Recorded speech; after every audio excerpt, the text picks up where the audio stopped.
Assalamu alaikum wa rahmatullahi wa barakatuh. Jazakallah khairan for coming out. Inshallah, if the youth out there can come inside too, inshallah. Jazakallah khairan. If there's brothers and sisters in the multi-purpose hall, if they could come in too, inshallah. Jazakallah khairan. It's about 8:30 right now, and Isha is at 9:10, so we have about half an hour, and then we'll give the adhan and pray Isha, inshallah. But inshallah, for today's topic, it's preparing for Ramadan. So we're going to talk about the virtues of this month, this blessed month, virtues of fasting, and some important things that you should know in regards to this month that perhaps are not typically discussed in like a khutbah or a talk. Some things about fiqh. We can't go over everything, but point some things out today, inshallah. But before that, for those who came late, this is next to me, to my right, I have Brother Abdul Razak Junaid, who will be leading the Taraweeh prayers with me this Ramadan, inshallah, here at ICIE. And he's a young man here from Diamond Bar, and he studies at Medina University. So if you want, I'm going to just hand over the mic to him so he can just do a quick bio of himself so you know his background, maybe his age and so forth. Inshallah, Abdul Razak. Assalamu alaikum wa rahmatullahi wa barakatuh. I'm no one who deserves to have a bio of themselves, but this is Sahib Bhai. He's like our older brother, and he's always been like our inspiration and role model, especially when it came to affairs of the Quran. Alhamdulillah, I get to lead with him this year and serve you guys in this community, inshallah. For myself, I grew up in SoCal, lived around here and there. Did my hifth by the time I was 15. Studied in the seminary that IOK has, the Scholars Prep, for about a year and a half. And then my life took me to Medina. So I've been there for the past 4.5 years, completed the Arabic diploma program, and I am now entering into technically my last year of Kulliyat al-Sharia, and then I'll be graduating, inshallah. That's it. I'm 21. 21? Inshallah, so he's very young, 21, and inshallah, an inspiration to the youth, that come to the masjid, inshallah. They'll see him throughout the month, but it's always good to see another young man in the work of the deen. It's definitely an inspiration, because if you don't have that, then they don't really have anyone to look up to, someone they can relate to, someone that grew up here. He didn't come from Pakistan, although his origins are there, but he was born here. He's a native from here. And he decided to pursue the knowledge of the deen. So, may Allah subhanahu wa ta'ala reward him for his sacrifice, his time, and his family as well. It's not easy. You ask the typical Muslim family, send your kid to become an alim or, study the deen. They'll say, get lost, come on. You become a doctor, engineer first, and then talk, And then after that, you're probably too busy with family and kids and don't want to go anyway. So to do this is a great, great thing. And Allah subhanahu wa ta'ala blesses these types of people who sacrifice their young age to study the deen. And there's many different fadail of seeking knowledge. But we'll inshallah talk about that at another time. But at least one thing I do want to mention is that, on the Day of Judgment, it's going to be a very difficult day. And people will be seeking the shade of Allah subhanahu wa ta'ala on that day.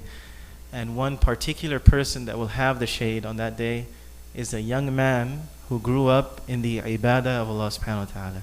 Shabun nasha'a fi ibadatillah. Or kama qala alayhi salatu wassalam. A young man that grew up in the worship of Allah. So it's very beautiful to see a young person devoted to the deen. May Allah give him istiqamah. May give him, keep him on the straight path always, inshallah. And may He make him an inspiration to others here, inshallah.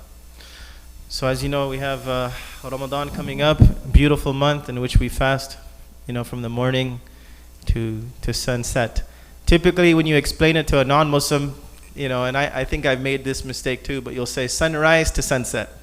But actually, our fast starts before sunrise, quite before sunrise, actually, over an hour before usually sunrise. But it does start at the Fajr time. And the Prophet ﷺ, that's the first thing I'll start with, and I'm going to hand the mic over to Abdul Razak, is that he mentioned in a hadith, summary of, that the ummah should hasten to break their fast and delay the suhoor. Meaning, when it comes to suhoor, use up as much as time as possible until the time has expired. But when it comes to iftar, hastily go ahead and break your iftar. As soon as the time comes in, do not delay. And the Prophet ﷺ actually mentioned one particular hadith regarding the iftar: my ummah will do well as long as they continue to hasten the breaking of the fast, the iftar. So, you know how sometimes we know, okay, Maghrib is coming in at 7:25, let's say, just for example. You say, oh no, let's just wait 5 minutes to be safe. No. Khalas. You know it comes in at 7:25, you break your fast. That's it. No need to delay even 30 seconds. You know the time has come in, adhan has been given, khalas. You break your fast. The opposite with suhoor. It's the opposite. You should be a little more relaxed. Meaning, and you guys probably have seen this. There's certain calendars out there from different masajid, maybe different organizations. They'll have the time for Fajr, and then they'll have imsak before that. Maybe like, and it's different. Some people put 15 minutes before, 10 minutes before. And quite honestly, there's no basis for that. There's no need for that.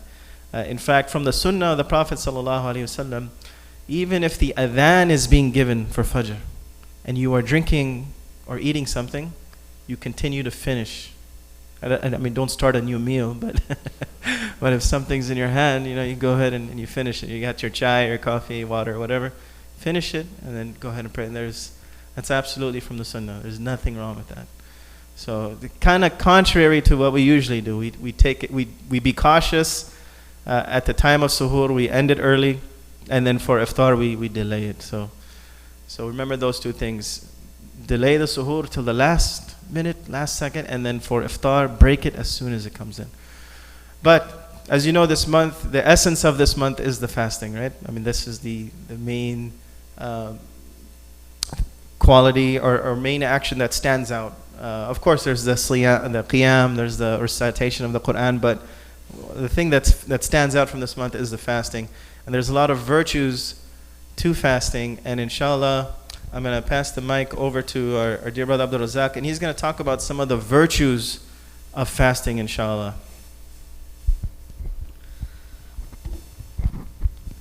Alhamdulillah alladhi ballaghana Ramadan, wassalatu wassalamu ala man nazala alayhi al-Quran. رب اشرح لي صدري ويسر لي أمري واحلل عقدة من لساني يفقهوا قولي. السلام عليكم ورحمة الله وبركاته. All praise is due to Allah subhanahu wa ta'ala that allowed us to reach this blessed month.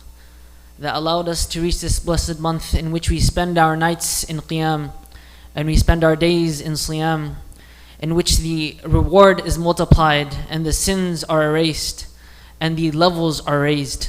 Alhamdulillah. It's a beautiful blessing. Allah subhanahu wa ta'ala, He says in the Quran, وَمَا خَلَقَتُ الْجِنَّ وَالْإِنسَ إِلَّا لِيَعْبُدُونَ, and I have not created the jinn kind and the human kind except to worship me. And from the greatest ways to worship Allah subhanahu wa ta'ala is by fasting. Allah subhanahu wa ta'ala, He obligated us to fast. He said, in the Quran, كُتِبَ عَلَيْكُمُ الصِّيَامُ كَمَا كُتِبَ عَلَى الَّذِينَ مِنْ قَبْلِكُمْ لَعَلَّكُمْ تَتَّقُونَ, that He obligated upon us to fast just as He had obligated those before us, so that we may perhaps have taqwa. And He encouraged us to fast, where He said, وَأَن تَصُومُوا خَيْرٌ لَكُمْ إِن كُنْتُمْ تَعْلَمُونَ, and that you fast is better for you if only you knew. And there are many, many virtues of fasting, but I'm just going to be listing a few, mainly from ahadith and from the Quran. There's a hadith Qudsi where the Prophet ﷺ is saying that Allah subhanahu wa ta'ala said, كُلُّ عَمَلِ بْنِ آدَمَ فَهُوَ لَهُ إِلَّا الصِّيَامَ فَهُوَ لِي وَأَنَا أَجْزِي بِهِ. Every action that the son of Adam comes with or does, he does it for himself. It's for himself. Except fasting. When he fasts, he does it for me. and I'm the one who will reward him for that action. So what Allah subhanahu wa ta'ala is telling us here, and what he's showing us, is how beloved fasting is to him. How beloved fasting is to Allah subhanahu wa ta'ala. So that's one of the virtues. And another virtue, the Prophet sallallahu alaihi wasallam says in a hadith, الصيام جنة يستجن به العبد من النار. Fasting is a shield, and the slave of Allah subhanahu wa ta'ala uses fasting as a shield against the hellfire. How many over here speak Arabic? 1, 2, 3, 4. Over there, anybody speak Arabic? Oh yeah, mashallah. So I'm going to give you guys a cool benefit. What's the word used for shield over here? Junnah, right? If you look at the Arabic language, every word that has the root letters of Jim and Nun has a similar meaning. It gives the meaning of like كُلُّ مَا خُفِيَ وَاسْتُتِرْ, everything that's hidden. Give me words with Jim and Nun. Jannah, heaven. You don't see it, it's hidden. Jinns, they're hidden. Janeen, the fetus of the mother, hidden. Janan, the qalb, the heart, hidden. The shield, you hide yourself and you protect yourself from harm, right? So that's a cool benefit, lugha benefit. So the slave of Allah subhanahu wa ta'ala protects himself from the hellfire with siyam. And Allah subhanahu wa ta'ala, and that's one of the virtues that you protect, that it's a protection from the hellfire. And another virtue of siyam is if you look at the ayat that Allah subhanahu wa ta'ala mentions siyam in the Quran, He mentions towards the end of it, وَإِذَا سَأَلَكَ عِبَادِي عَنِّي فَإِنِّي قَرِيبٌ أُجِيبُ دَعْوَةَ الدَّاعِ إِذَا دَعَانِ. That if my slaves call upon me, then let them know I am near, and I will answer those who call upon me. So fasting is a means to have your prayers accepted. That's one of the other virtues. So that when you're fasting, your dua is mustajab. Your prayers are being accepted by Allah subhanahu wa ta'ala. And another virtue of fasting is that it teaches us patience. Fasting is half of patience. And Ramadan is the month of patience. These aren't my words. These are the words of our beloved Master sallallahu alaihi wasallam. The Prophet sallallahu alaihi wasallam referred to Ramadan as Shahr al-Sabr. And he said in a hadith, As-siyamu nisfu sabr, that fasting is half of patience. And I don't need to really explain why fasting requires patience. You guys are not drinking, not eating, staying away from marital relations. All these things, they require patience. And also in the Quran it's mentioned, وَاسْتَعِينُوا بِالصَّبْرِ وَالصَّلَاةِ. The commentators of the Quran refer to sabr over here as sawm. وَاسْتَعِينُوا بِالصَّوْمِ وَالصَّلَاةِ. That's one of the virtues, patience. And another virtue for fasting is the hadith of the Prophet sallallahu alaihi wasallam, very common, you guys know it. Man sama, and another narration, qama fi Ramadan imanan wa ihtisaban ghufira lahu ma taqaddama min dhanbi. Whoever fasts in Ramadan or stands in the night in Ramadan, his past sins are forgiven. So one of the other virtues is your sins are being forgiven. And we know from the hadith of the Prophet ﷺ that a Ramadan is a means of expiation of minor sins. So fasting is a way to delete sins. It's a way to purify yourself from that.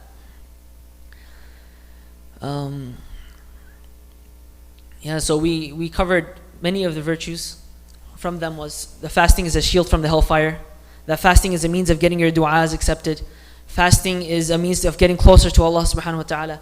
Fasting is a means of purifying yourself so that when the Quran is being recited at night, you're able to absorb it because you've purified yourself from the external. Throughout the year, we're so busy with the external. We're so busy with the dunya. We're so busy with these things, we forget our hearts. And what fasting does, it reminds us of that emptiness. It gives us that emptiness by staying away from food and drink, so that when we go at night and we read Quran, we can really absorb those meanings. And I ask Allah subhanahu wa ta'ala to make this a beneficial month for us, and a month for us to get closer to the Quran, a means of us to get closer to Allah subhanahu wa ta'ala, so that we may change for the better, for the months to come, inshallah. I'll give it back to Sahiba, inshallah. Inshallah. Jazakallah khair, Abdul Razak. I actually asked him to speak a lot longer, but he cut it short. Alhamdulillah, we're at 8:46, so we're okay. All right. So, going back to Siyam again, he mentioned the verse from Surah Al-Baqarah that we hear every year. كُتِبَ عَلَيْكُمُ الصِّيَامُ كَمَا كُتِبَ عَلَى الَّذِينَ مِنْ قَبْلِكُمْ لَعَلَّكُمْ تَتَّقُونَ. Allah subhanahu wa ta'ala has prescribed fasting to us. Why? So that we may attain taqwa. And, I hear commonly sometimes, our fellow Muslim brothers and sisters, when they explain the purpose of fasting to others, they say, it's so that you understand what the poor go through, or what the homeless, the needy go through. That actually is not the purpose. That is a benefit. That's something that we gain from the fasting, but that is not the purpose of fasting. Because if it was the purpose, then why do those that are homeless and needy also fast also? Meaning those who are miskeen, they also fast, right? They're actually one of the most strongest fasters, mashallah. They fast outside of Ramadan. They fast probably every day of the year. So that is not the purpose. That is a benefit, though. When we go through the whole day without eating and drinking, sometimes you're going crazy, right? You're trying to control yourself. This is what someone goes through on a daily basis. Actually, probably most people on earth. Over 2 billion people live on less than $3 a day. A third of the world. 1/3 of the world. Meaning, look at everyone here. 1 out of every 3 people. Obviously not here, but in the world, the vast majority of the world lives in poverty. This is their daily life. Their daily life is Ramadan, in the sense of hunger and thirst. That's just their norm. If they get some bread, alhamdulillah. If they get something to drink, alhamdulillah. So it's definitely a way for us to connect with the miskeen.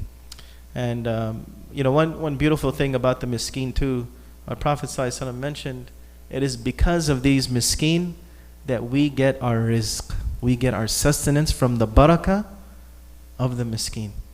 So we should never forget them. So it is a great benefit. But the purpose of fasting is so that we attain taqwa.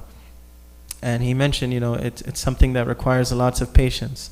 And I say this every year, when is someone most easily frustrated, easily angered, and they just, they become a hothead within a few seconds? Usually it's when they're hungry or thirsty, all right? When they're hungry, oh man, don't come near me. I'll hear people say that. Hey, when I'm hungry, don't get near me. I'll even hear, actually, well, yeah. You need a Snickers. I need a Snickers. Hungry while I wait. This is sad, by the way, what I'm going to say, but there was some non-Muslim colleagues. They said, we know when it's Ramadan. I said, really, how? They said, because our boss is really grouchy. Well, that is not the purpose. لَعَلَّكُمْ تَتَّقُونَ. So that you may attain taqwa. Allah subhanahu wa ta'ala is not just trying to keep you away from the food and drink, but rather staying away from it in that state of hunger and thirst. You go and you smile at somebody. You do something good for somebody. Right? In fact, you behave even better than you normally behave in that state of hunger and thirst. So it requires an effort. But guess what?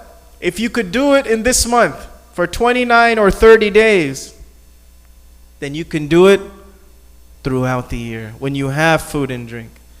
This month is actually a sign for all of us that we can be better as long as we put the effort in.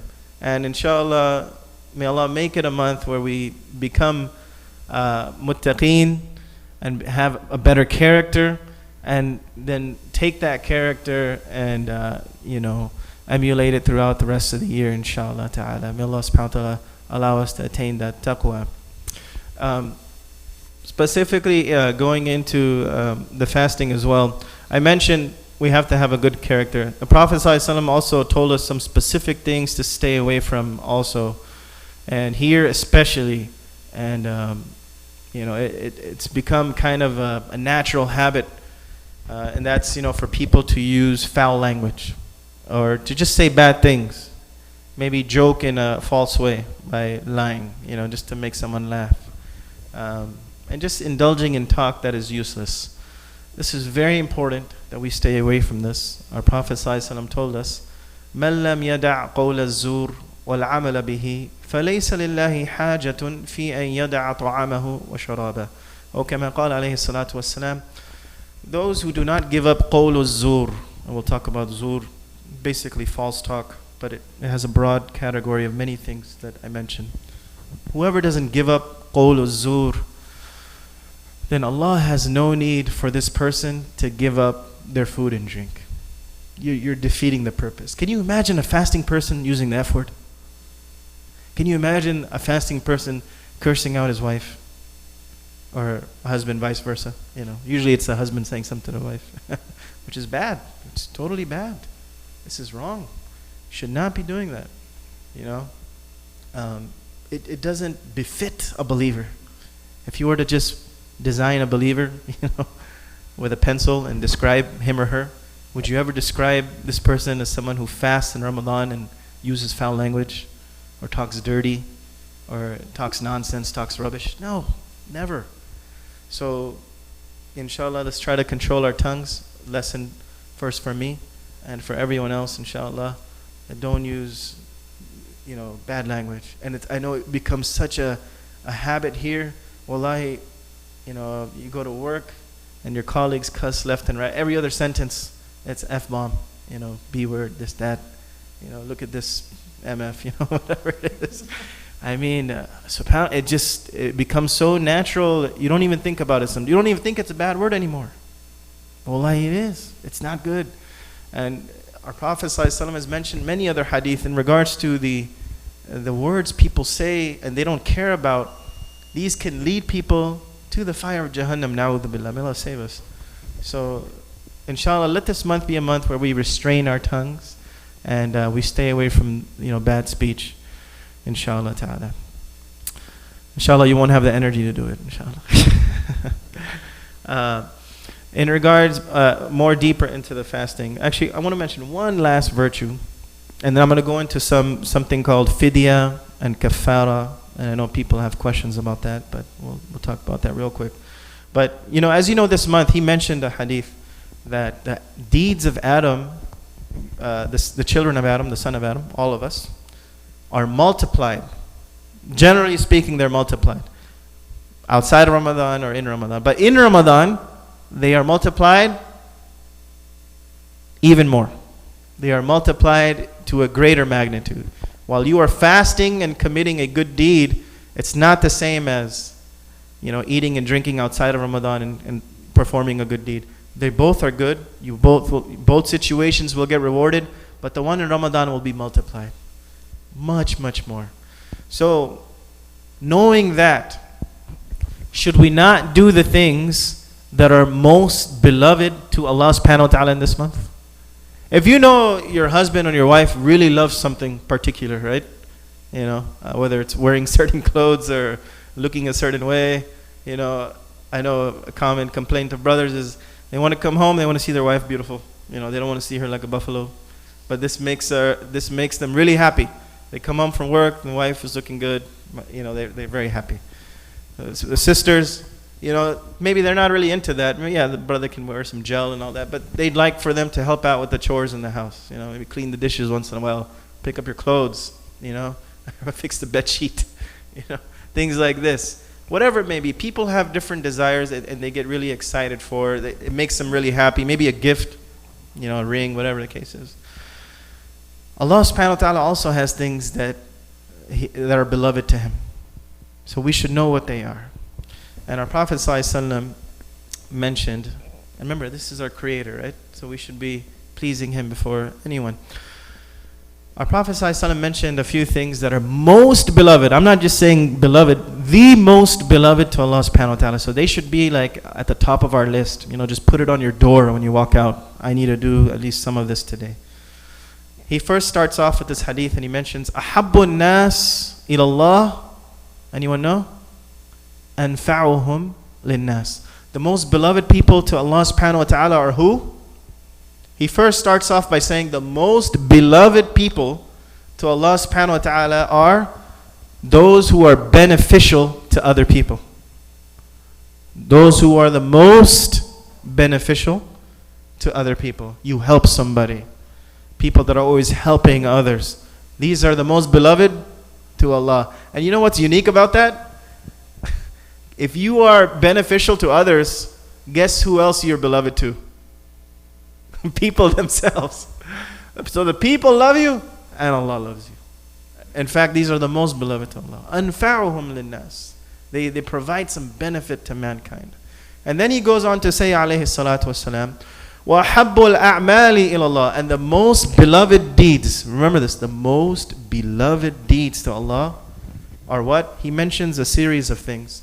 But the first thing he mentions, so simple, wallahi. The first thing out of all the things beloved to Allah, the most beloved, the first thing is so simple, and never forget this. And I remember when I saw it, I just was in absolute awe. The beauty of Islam and what it teaches. And our Creator, how merciful He is. Sururun tudkhiluhu ala Muslim. A smile that you put on another Muslim's face. Allahu Akbar. Making someone happy. Smile. And you know the easiest way to do that? Is smiling at somebody. If you smile at somebody, do you think they're going to frown back? They may. Some people are crazy, don't get me wrong. But in most cases, people will smile back. And usually, it takes someone to initiate the smile. Right? Not everyone's going to walk around and smile at you. A lot of people do that. May Allah reward them. Muslim and non-Muslim. But if you want to be the better person, you be the one to initiate the smile. I see some youth sometimes, and they're walking in front of each other, and no salam, no kalam, no smile even, no speech, nothing. I'm like, hey, why didn't you say salam? Why didn't you didn't even look at the other person? Well, she didn't look at me. I'm not going to look at her. Oh, Allahu Akbar, mashallah. Wow. Is this what Islam teaches us? Only if someone engages us, we're going to engage back. Well, only if someone smiles at us and says salam to us, we will reply back. No. It's easy to say salam to someone if they're saying salam to you. It's easy to smile at someone when they're smiling at you. But for you to initiate it, that's what makes someone strong. That's what really brings out someone's iman and belief in Allah subhanahu wa ta'ala. And remember, moreover, above all, above pleasing the person in front of you, your Lord is happy.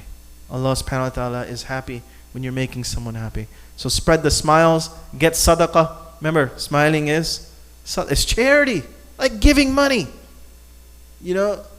Imagine if someone told you by just smiling you're putting money in the bank. You'd walk around with your teeth everywhere. Hey, my bank account's going to be... That's really what's happening. Allah subhanahu wa ta'ala is building your bank account on the Day of Judgment. Your hasanat are just growing every time you smile at somebody. So spread the smiles, especially here in the masjid, brothers and sisters. I can't tell you how many cases brothers and sisters come to me and they'll say, I hate coming to the masjid. Brothers are so mean, sisters are so mean. No one wants to talk to me. I'm an immigrant. This and that. Very sad. Very sad. Don't let anyone feel like that. In fact, inshallah, I'm going to ask you guys, and I know we all come for iftar, we come for taraweeh. If you see someone you don't know, just go and say salam and introduce yourself. I want everyone to try to find someone that they don't know and introduce yourself. I see everybody here, but I can tell you, alhamdulillah, every year I end up running into someone I don't know. So believe me, if I could do it when I see the whole congregation, you guys could do it. Inshallah, I want you to find someone that you don't know, say salam, introduce yourself. I'm going to quickly just mention a few more things from this hadith, and then I really want to talk about the fidya. The Prophet ﷺ, the next thing he mentioned, remember, these are the most beloved deeds, and we should try to do these things because it is the month of Ramadan. He said what? أَوْ تَكْشِفُ عَنْهُ كُرْبَةً, or that you remove a difficulty from your brother or sister. Someone's going through a hard time, whatever it may be. It could be even something simple, like picking up their kids from school. They don't have a ride. Both parents are at work. It could be just taking someone to the grocery store, taking someone to the hospital for a visit, whatever it may be. Maybe you arrange the Uber ride, whatever. People have different difficulties. Maybe they just need someone to talk to. Maybe they need some money. Whatever the case is. Relieving a difficulty of another believer is beloved, one of the most beloved deeds to Allah subhanahu wa ta'ala. And the next one, inshallah we all can contribute to this. أو تطرد عنه جوعا, or that you relieve the hunger of somebody. What better month to do that than this month in Ramadan, right? We can provide iftar, you can provide suhoor. And you know the beautiful thing about iftar? See, not only are you meeting the criteria for the most beloved deeds to Allah subhanahu wa ta'ala, there's even a bonus on top of that. Because what reward do you get if you provide iftar to a fasting person? Anybody know? Oh, come on, you guys know. Somebody gotta know. Yeah. That's right. Brother Amin, a young man here, he mentioned that you get the reward for their fasting as well. Not that their reward goes away. They get the reward for their fast, but you also get the reward for their fast and your own fast. Man fattara sa'iman aw jahhaza ghaziyan falahu mithlu ajri, or ajru mithli. Or kama qala alayhi salatu wassalam. Whoever, provides iftar to a fasting person or equips a warrior for jihad, they get the reward of the one performing the act. So enormous rewards for providing iftar. And you know what? Sometimes you don't even think about this. You don't really have to provide the whole meal. Let's say, I can't, some of you may be saying, I can't afford like a whole iftar. But how about providing like a date and water? That's more reasonable, right? And guess what? What do people break their fast with initially anyway? It's a date and water. That's their iftar, really. And the dinner is a bonus after. But they're breaking their fast with that. So provide the dates and the iftar. People should be rushing for this. Oh, I want to provide all the dates every month. It's like maybe $50 or $100 you'll spend, and everyone in the masjid will do it. Imagine you're breaking, 400 people break their iftar, and you're getting reward for 400 people. Allahu Akbar. You'll have mountains of good deeds on the Day of Judgment. That, wallahi, there's nothing else you want from this life but these good deeds. So inshallah, try to provide a meal for someone. Even outside of Ramadan, I'll just say quickly, if you go out with a friend or girlfriend, not girlfriend for the boys, I mean girls who go out with their friends, girlfriends like that, okay? Yeah, your wife. You can spot them on dinner or lunch, inshallah. Some boys were getting excited. Oh, Sheikh's that girlfriend. Oh, Allah. They're running out the door. No. That's not what I meant. So, spot the dinner or lunch for somebody. Inshallah, you get the reward for being or performing an act that is most beloved to Allah. We only have 6 minutes, so I'm going to have to cut this hadith off. This is a beautiful hadith, one of my favorite hadiths I love. I never get tired of mentioning it. And it's actually a whole paragraph long. But I only even got to about 30% of it. There's 70% left. But inshallah, maybe the rest of Ramadan I'll mention it again. But there's some other things in fasting that I wanted to mention that are very important. Have you ever run across someone that says, I don't want to fast because it's too hard. I just don't want to do it. I ran across somebody last year. He was actually like my age, and professional working. And the guy prays 5 times a day. Good Muslim. I had never thought one bad thing of the brother. Not that you should anyway of any brother or sister. But Ramadan came and he's like eating breakfast and telling his wife to cook for him during the day. And I'm like, everything okay? Do you have a sickness? Maybe. No, it's just kind of hard. I don't do it. I just pay the fidya. Okay. This is a serious issue. All right. Eating and drinking is allowed throughout the whole year except these 29 or 30 days. It is absolutely prohibited for you to do that during this time unless you have an excuse. And there are a list of excuses or people that are excused from this fast, but even in some of those cases, they have to make up the fast. Okay? No one is completely exempt except for a few. In fact, Allah mentions them in the Quran. Does anybody know who? No? Can you fast if you are in the hospital in the ICU? Okay. So what kind of person is that? Someone who is sick. That's right, or ill. So if you are not healthy enough to fast, you have a sickness, then obviously the fasting in this case is not an obligation on you. But guess what? If you regain your health later, then what do you have to do? You got to make up that fast. But how about someone that has a terminal illness, meaning that there is no hope for recovery? What does this person do? Yeah, and do they make up their fast? No. There is no making up of fasting for those who are not able to recover from their sickness. So, and believe it or not, I know a lot of people that have diabetes. Very common in our community, unfortunately. You know, the biryani and nahari catch up to you after a while, and people end up with diabetes, just bad eating habits. And some people, wallahi, they really can't. I know people with diabetes that still do and try and fast. Alhamdulillah, may Allah reward them, they do just fine. But some people can't. If you have someone in the family that isn't doing it, just take it easy. You don't really know what they're going through. Sometimes their sugar levels just get out of control or get too low, and they're just not able to do it. But in those cases, yes, they do have to give a fidya. What is fidya, by the way? First of all, anybody know? Huh? Give? Yeah, so fidya in fiqhi terms, and we'll have to break it down obviously, it consists of one med of the main staple of food, a dry measure consisting of medium handful amounting to 0.51 liters. So you guys are like, what is that? Who's going to eat 0.51 liters? And so basically, you're going to provide a meal for one person. And here living in the States, I believe the scholars mentioned it's close to about $10 per person. So you're going to provide this fidya for one person for 1 day. So if you miss 30 days, you're paying 30 days of fidya.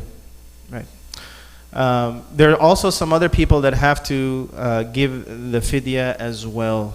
And let me go over those just real quick, inshallah. Someone, and I mentioned this already actually, someone who did not fast or broke his fast without a valid legal excuse. Without a valid or legal excuse. Sometimes you have to break your fast with a legal excuse, and that's a different scenario. But someone who did not, they have to make up the days and give the fidya. So it's double, okay? Another person who has to make up, and I've been asked this question, for pregnant women. A lot of pregnant women choose not to fast because they're concerned for their children, the welfare of their children, and that's absolutely permissible. But what do? Do they have to make up the fast and pay the fidya, or just make up the fast? So the scholars actually have some ikhtilaf on this. Some say it's just make up the fast, while the others say make up the fast and pay the fidya. But you'll see people coming and say, can I just give the fidya? I don't want to make up the fast.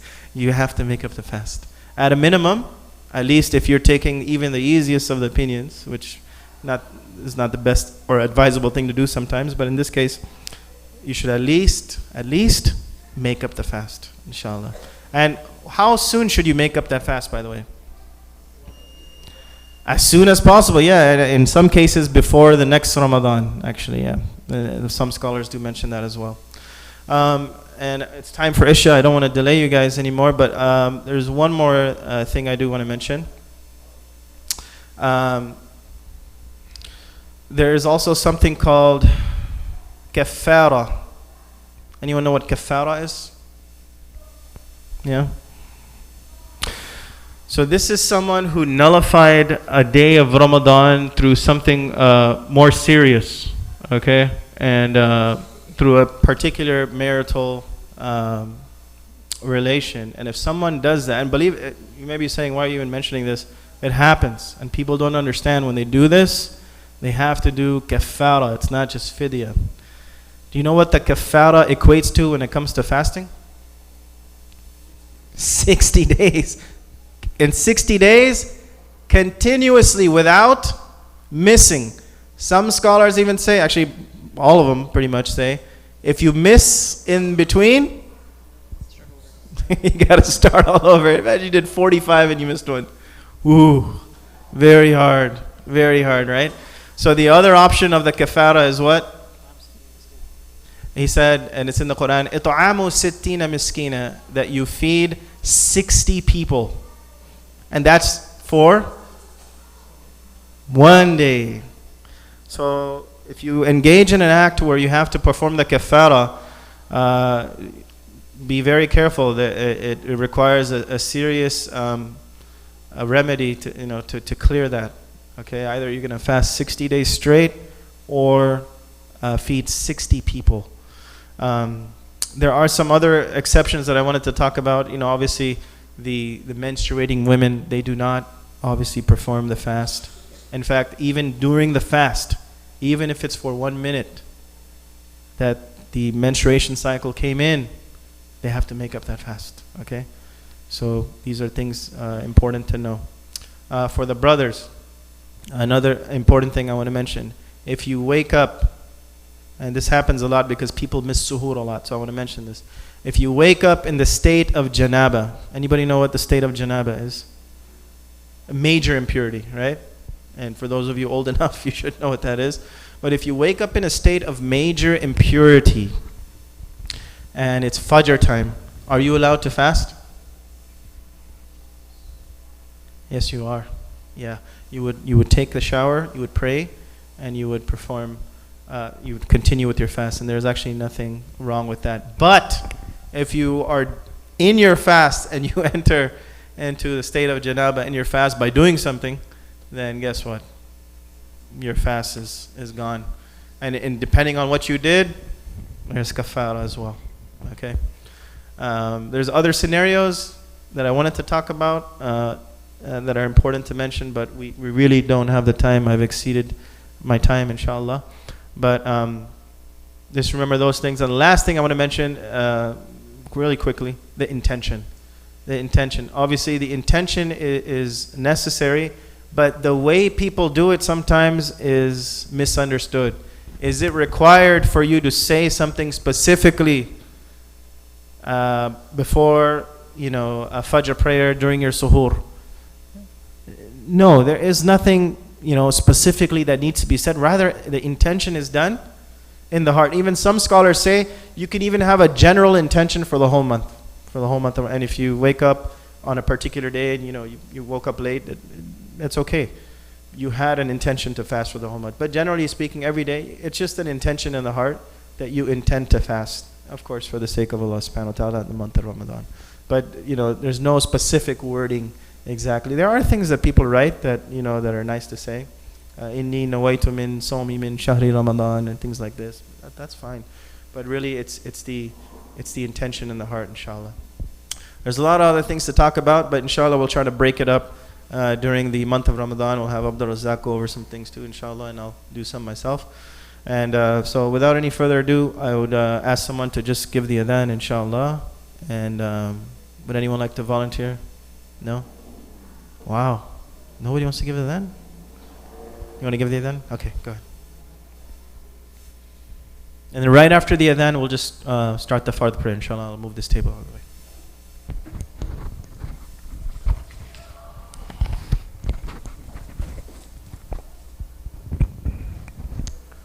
Allahu Akbar, Allahu Akbar. Allahu Akbar, Allahu Akbar. أشهد أن لا إله إلا الله أشهد أن لا إله إلا الله